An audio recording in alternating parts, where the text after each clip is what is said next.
L'Algérie, depuis si longtemps le théâtre d'événements tragiques. Plus de 200 000 réfugiés venant des zones frontalières avaient quitté leur village pour gagner les régions voisines de la Tunisie et du Maroc. Ils n'amenaient que ce qu'ils pouvaient porter sur leurs épaules. Depuis lors, pour survivre, ils n'ont pu compter que sur la charité et la générosité de leurs frères humains.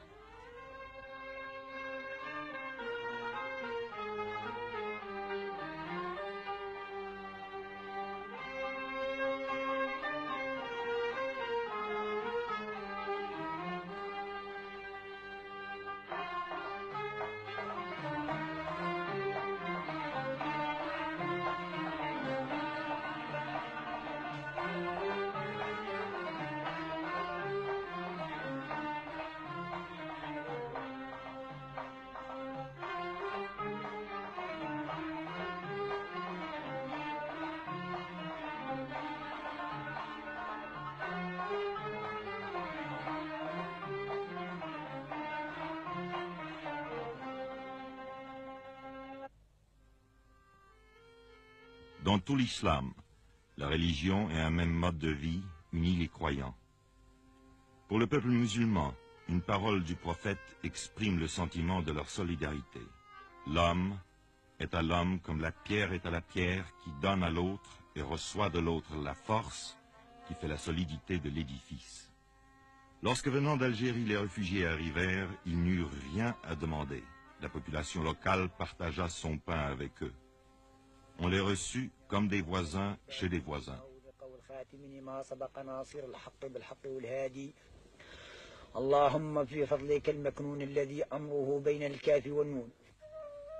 Mais la terre ne pouvait nourrir tout le monde. Les moyens des gouvernements tunisiens et marocains s'épuisèrent bientôt, et c'est au Haut-Commissariat des Nations Unies que l'on fit appel. Sur sa requête, le Comité international de la Croix-Rouge apporta les premiers secours. Puis, la Ligue des sociétés de la Croix-Rouge et le Haut-Commissariat organisèrent une opération plus vaste.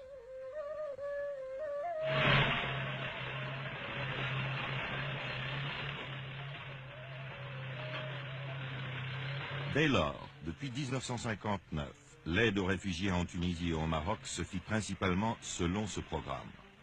Plus de 275 000 rations par mois ont été distribuées à partir de cette année-là, au Maroc par 27 centres et par 33 en Tunisie. À Fidig, petite ville marocaine dans le Sahara, la distribution a lieu le 12 de chaque mois. L'équipe arrive la veille au soir après des heures épuisantes de voyage sur les rudes pistes du désert. Le chef d'équipe, un Suisse, fait le point de la situation avec le Gaïd. Une bonne partie des 4000 réfugiés qui touchent leur ration à Fidig vit dans le désert, certains même à 100 km de la ville. Dès que le soleil apparaît au-dessus de l'horizon, commence l'arrivée des réfugiés. Ils veulent être là dès la première heure, comme s'ils avaient peur de manquer la distribution.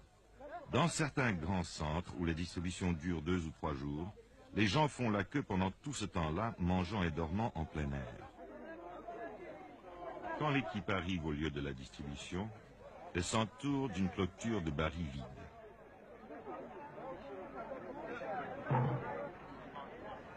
Voilà les queues maintenant organisées, les femmes d'un côté, les hommes de l'autre.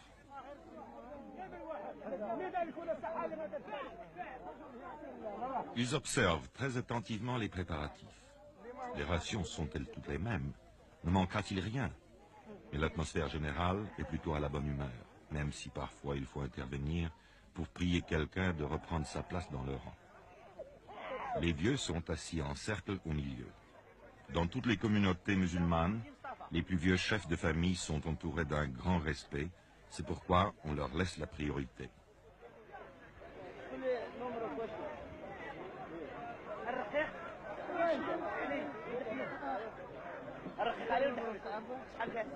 Mais les hommes ne seraient pas les hommes si même parmi les plus vieux, certains essayaient de passer avant les autres, comme ce vieil homme qui a tout l'air de vouloir se glisser au premier rang.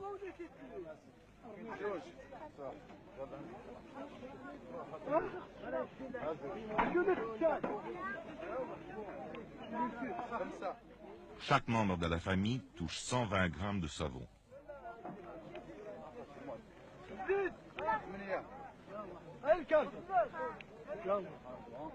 400 grammes de sucre.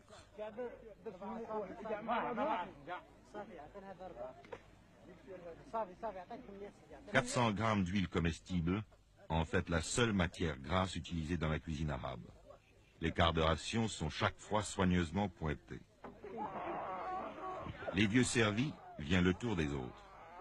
À une certaine époque, les femmes étaient servies d'abord, mais à Fidig, les chefs de famille malins envoyaient tous leurs femmes, et les hommes qui venaient des lieux les plus éloignés devaient attendre jusqu'à la fin.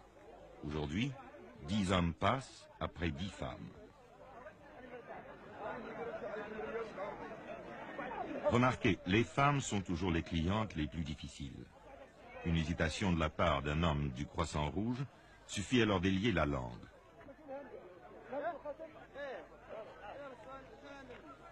C'est dans cette ancienne église que l'archevêque catholique de Casablanca a mise à la disposition de l'opération de secours que se fait la distribution de blé et de riz. Chaque réfugié a droit à 10 kilos de blé et 2 kilos de riz. En Afrique du Nord, chaque famille cuit son propre pain et fabrique sa semoule pour le traditionnel couscous. Un plat de semoule cuit à la vapeur, des légumes bouillis et de la viande ou du poulet, s'il y en a. Certains réfugiés n'ont pas touché à la viande depuis plus d'1 an.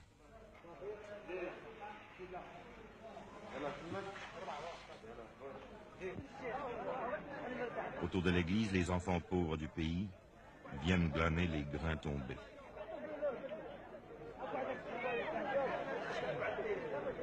La charité n'est pas le privilège des riches. Les réfugiés aussi partagent avec les autres.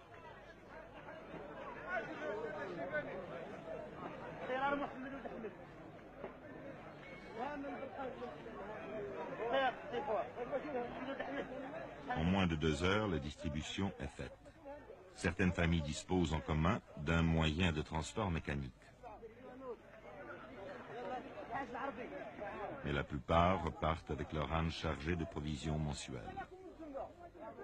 La famille, ce n'est pas seulement le père, la mère et les enfants, mais aussi les grands-parents, les frères, leurs femmes et leurs enfants, et parfois aussi les cousins. Il arrive qu'une famille forme un groupe de plus de 20 personnes. À travers les rues principales de Fidig, les caravanes repartent, formant une longue procession.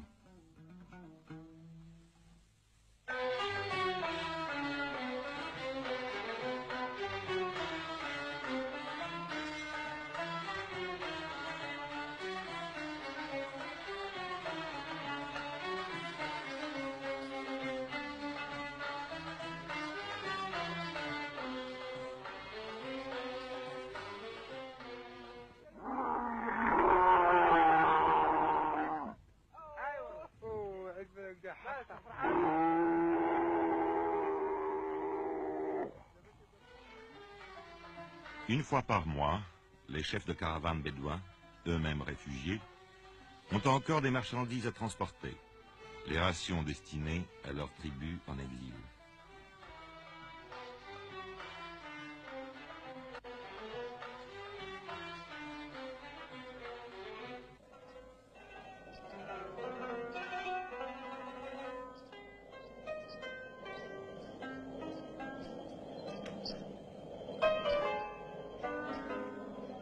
Aujourd'hui encore, on utilise des meules comme celles que l'on a découvertes dans les ruines romaines d'Afrique du Nord. Le blé vital. Le blé vital amené d'au-delà des mers dans les ports d'Afrique du Nord, emmagasiné, distribué, moulu, cuit, mangé. Le blé vital et les autres aliments ont créé l'union entre des peuples de races différentes.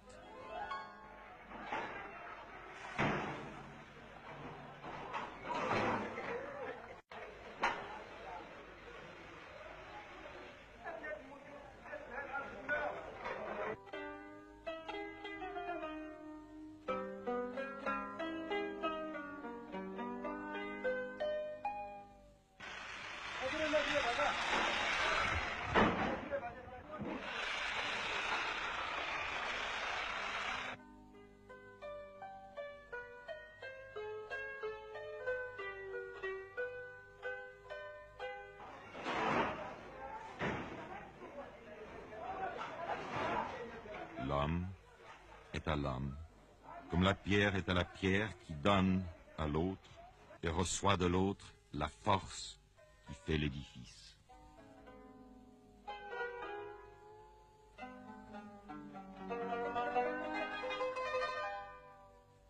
Cet élan ne s'est pas interrompu au cours de toutes ces années. Un arrêt dans la générosité, une défaillance dans l'organisation aurait entraîné la disette et la famine. Il y a eu des moments d'angoisse. Le coût annuel de l'opération, 8 millions de dollars. De ne pas épuiser les limites de la générosité humaine, mais encore, faut-il les trouver?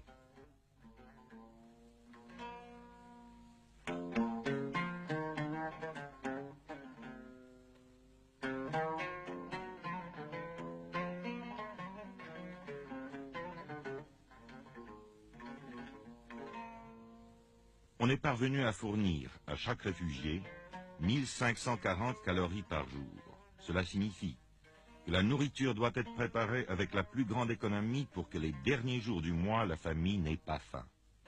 Mais cela permet de durer.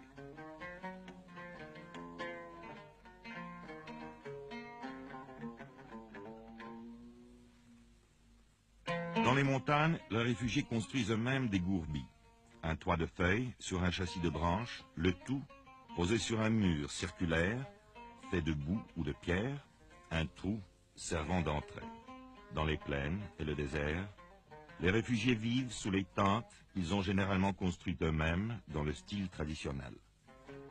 Quelques nomades sont arrivés avec le reste de leur troupeau. Cette famille possédait plus de 300 bêtes, mais la plupart furent tués ou moururent pendant l'exode. Voilà ce qu'il en reste. Une douzaine de chèvres et de moutons qui donnent un peu de lait et de laine, mais qui symbolisent aussi l'espoir de refaire un nouveau troupeau. Pendant la saison des pluies, les réfugiés coupent dans la plaine l'alpha qu'ils troquent contre un supplément de nourriture. On tisse aussi des nattes d'alpha sur des métiers procurés par l'opération de secours.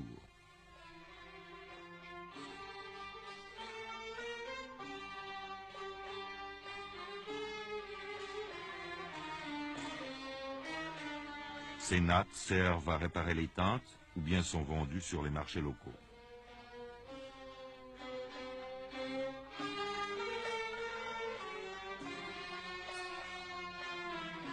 Dans les collines et les montagnes, les réfugiés ont le droit de couper les broussailles mortes. Ce réfugié a eu la chance de trouver un chêne de liège mort.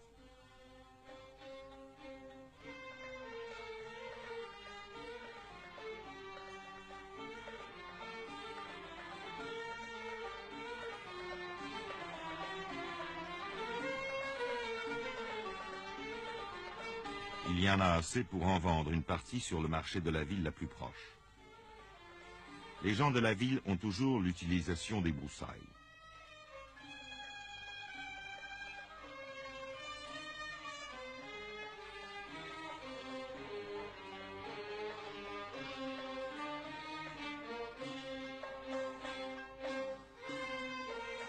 L'offre est acceptée, le marché conclu. 250 millim pour une charge de bois, 2 nouveaux francs 50, à peine un demi-dollar. Le seul argent que cet homme ait eu entre les mains depuis 2 ans. Une aubaine. Maintenant, il peut ramener chez lui quelques épices et du thé. Mais la condition générale, pas d'argent, pas de travail, pas de terre, et l'angoisse en face d'un avenir incertain. Voilà ce qui rend l'exil lourd à tous les réfugiés, qu'ils soient en Europe, en Asie ou en Afrique.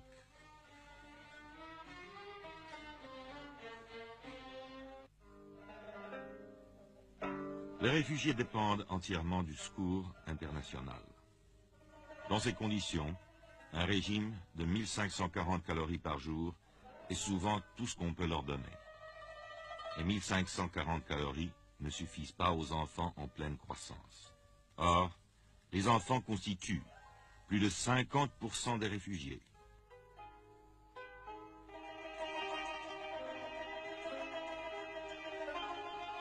Pour eux, un effort exceptionnel a été accompli. Une chaîne de 160 postes de distribution de lait a été créé pour 90 000 enfants réfugiés. Chaque matin, en allant à l'école, on leur donne une tasse de lait vitaminé et un morceau de pain.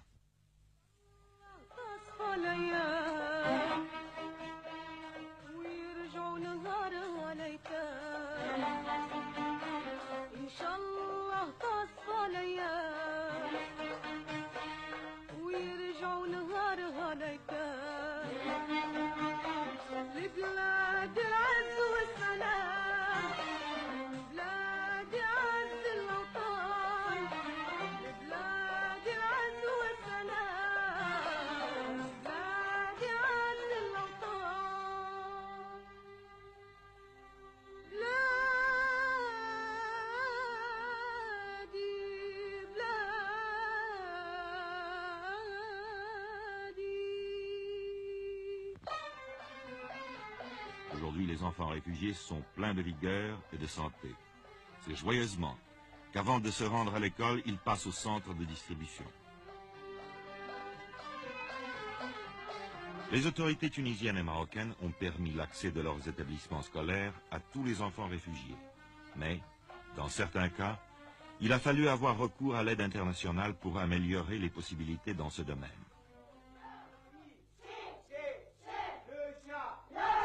Le chat a griffé Yamina. Le chat a griffé Yamina.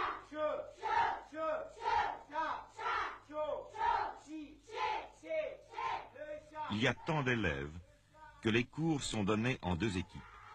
Mais la soif de connaissance est si grande que d'habitude le groupe de l'après-midi va au cours du matin et reste dehors pour l'entendre. De la même façon, le groupe du matin assiste au cours de l'après-midi.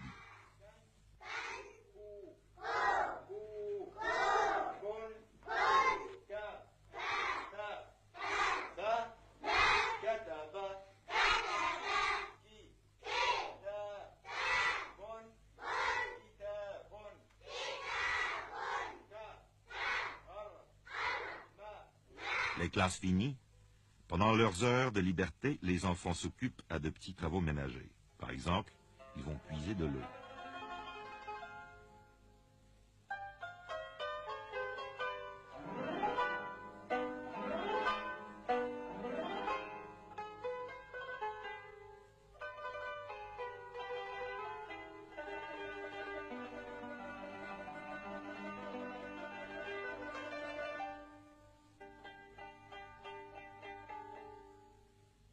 Mais comme tous les enfants, ils aiment jouer, même si les jouets sont rares.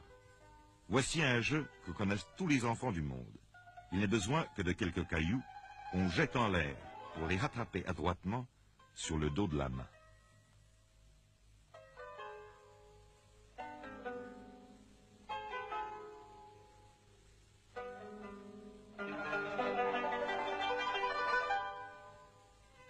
Dans les régions montagneuses et sur les hauts plateaux, là où les hivers sont très rigoureux, une autre opération a été mise en train en 1960. À l'heure du déjeuner, les enfants se rassemblent devant la tente du Croissant Rouge et on leur donne un bol de soupe bouillante et un morceau de pain.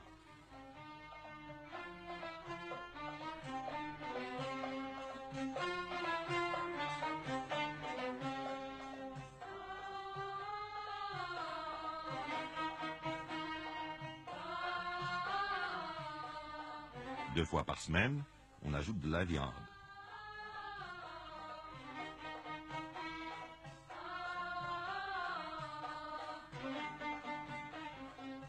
Pour que maman sache qu'il a bien mangé sa soupe, on fait à l'enfant un petit signe sur la main.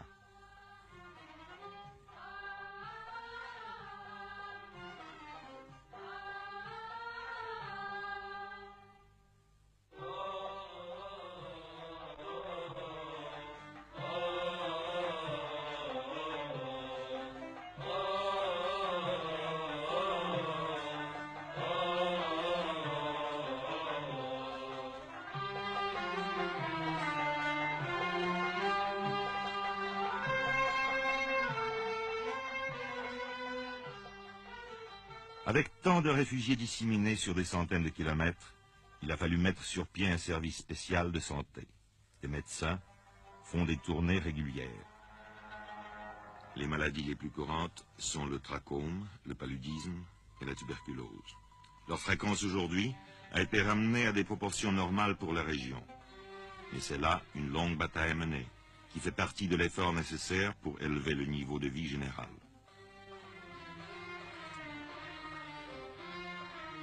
En plus des services médicaux, une chaîne assez importante de dispensaires a été créée. Des infirmiers, des secouristes, formés sur place, s'occupent des cas ordinaires. Les cas sérieux sont vus par le médecin. Ici, les malades reçoivent également des soins et des médicaments.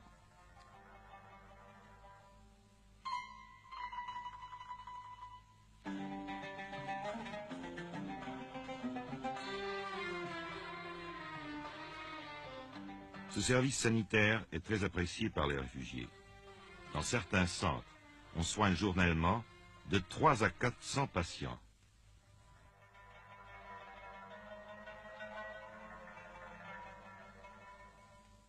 En Afrique du Nord, l'hiver, il peut faire très froid. En 1961, il est tombé dans cette région près de 2 mètres de neige. En hiver, les réfugiés restent à l'intérieur autour du feu.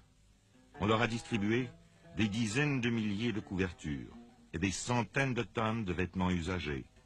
Et pourtant...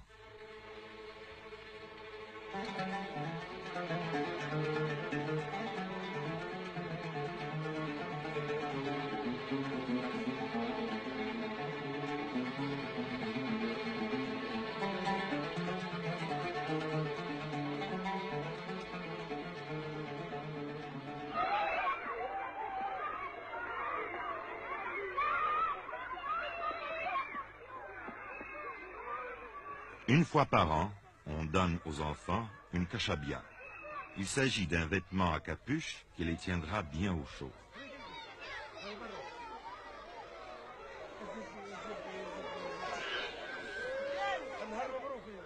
Avec la meilleure volonté du monde, il est impossible de faire comprendre à ces jeunes gens qu'il est inutile de se bousculer. Mais les enfants sont trop excités. Ils ont trop peur qu'en fin du compte, il n'y ait plus assez de kashabia pour tout le monde. Si quelque chose peut décrire l'extrême dénuement de ces enfants, leur dépendance totale d'une aide extérieure, c'est bien cela. Cette crainte de voir la générosité se tarir quand leur tour viendra.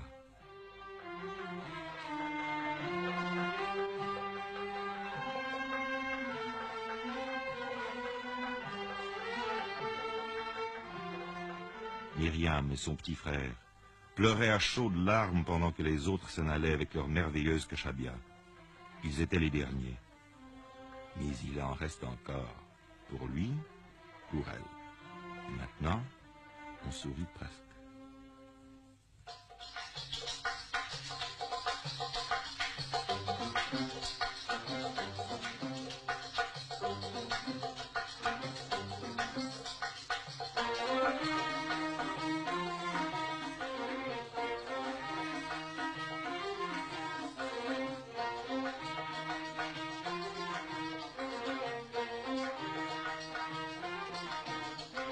Voici ce qui a été fait.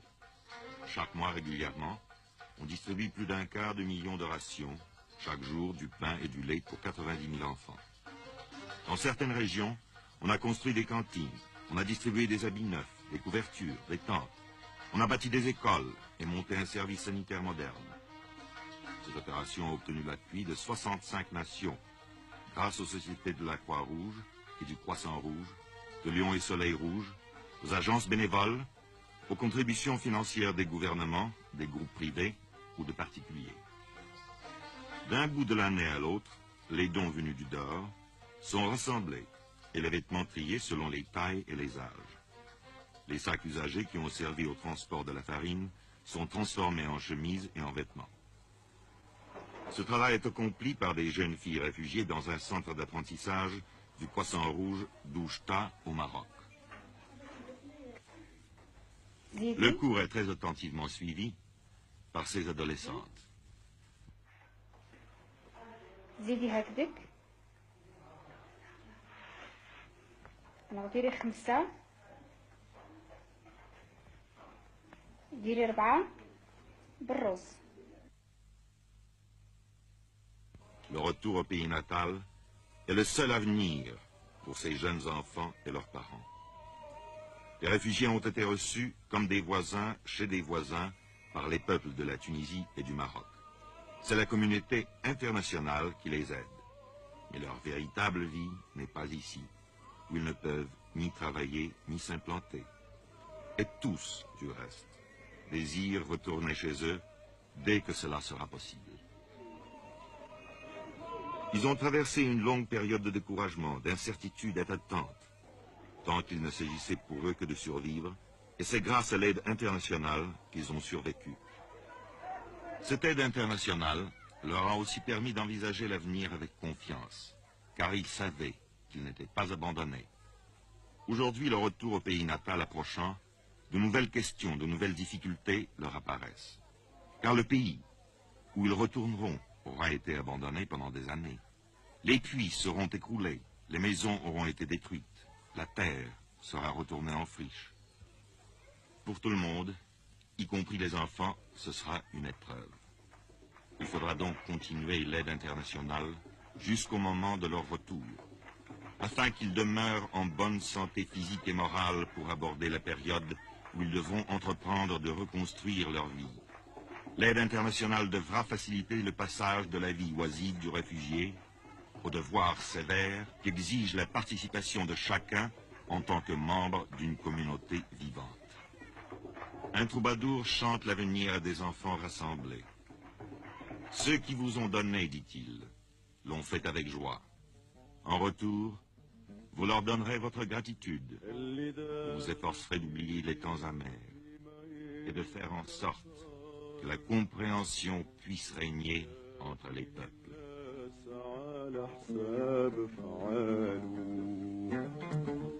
نتمنى التوحيد لجميع البشر في عالم سعيد تزيان أحواله، عالم حر جديد لبدا ينتصر وتزول الغيار ما بين